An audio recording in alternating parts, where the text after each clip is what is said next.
uncle, also known as the crappy childhood fairy. One of the biggest challenges about having childhood PTSD is learning to tell the difference between people who have our best interests at heart and people who, for whatever reason, don't. As you're healing, you've probably found that, well, first there's those blatantly gotta get away from them people. And if they're not actively abusive, they are seriously negative. They maybe put us in danger of violence, of legal culpability.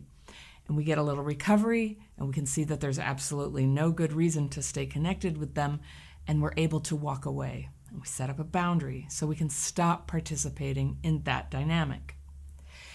Then there are people where the negatives couldn't quite be classified as danger, but they cause drama and division in our lives, and they tear us down. So we get a little more recovery, and we lose interest in those people.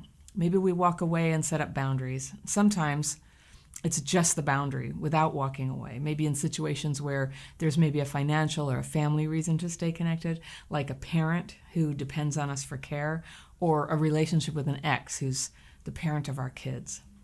When you've got childhood PTSD, it's these keep them in your life but with boundaries people who can start to get really challenging for us.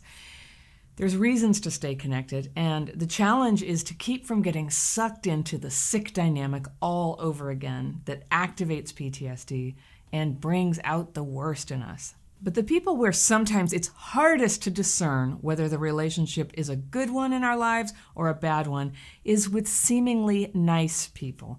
They say nice things, they do nice things, but for reasons that can be really confusing, when you have childhood PTSD, you just feel like crap every time you see them. And you think, is it me? Is it them? Should I pull away? Should I stick around? Am I just doing my same old thing again where I pull away from everybody? And what if I need them? What if I end up pushing everyone away and I end up all alone in my life and out on the streets and nowhere to go? And all the core fears that can keep us too scared all the time to even look at this kind of relationship, let alone get free of it. So what does it mean when you feel bad a lot of the time after your interactions with someone and you don't know why? How do you tell if it's just you pulling away from people, or if maybe there really is something negative going on, despite all the nice things your friend says and does? Maybe it's right to distance yourself. Maybe this is not a good person for you to have in your life. So what do? The answer is to learn clear discernment. And there are basically like two obstacles to that. They're both forms of self-attack that smother your intuition. One of them is guilt. The other one is need.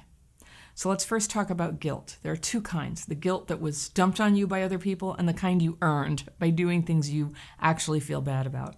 And they both undermine your confidence, and they muddy up your discernment right when you need clarity about why you're having a conflict with someone. That's when you go into the, is it me, is it them? And we get too inclined to just say, oh, well, it's just me, it's me, which when you think about it can just be an attempt to control the situation. If I can take responsibility for everything, then I can change everything. And this would be a good attitude, except when it's actually not you. You can't change it.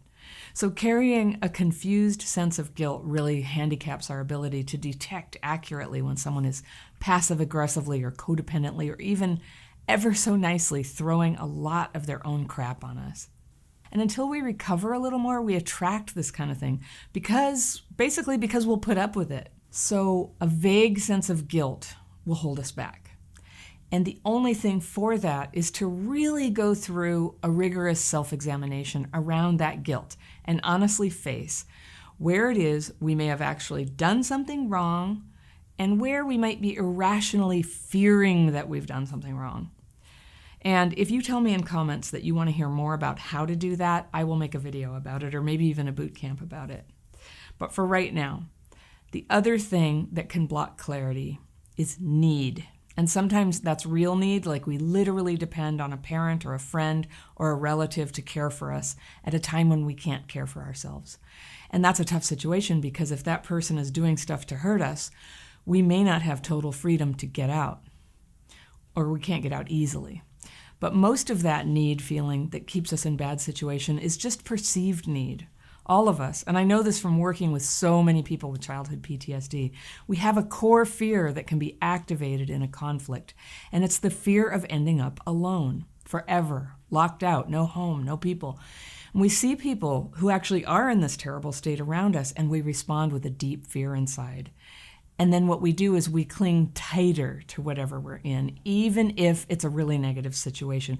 Even if it's abuse, you'll see people with childhood PTSD cling tighter when the going gets tough.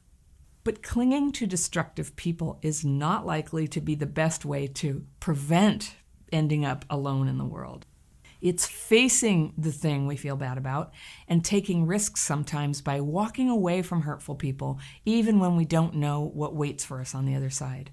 It's being clear and being courageous that will help us strengthen our ties to good people and secure our place among people, being connected, woven into the fabric of society.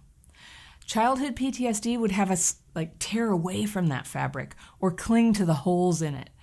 Facing our faults and our fears lets us stay in the fabric and strengthen the fabric, and that's a happy place to be. So if you like this video, let me know by clicking the thumbs up button, and if you're not subscribed yet to this channel, please click on that button too. I've got new courses and free stuff you can link to in the description below, and I will see you in a few days.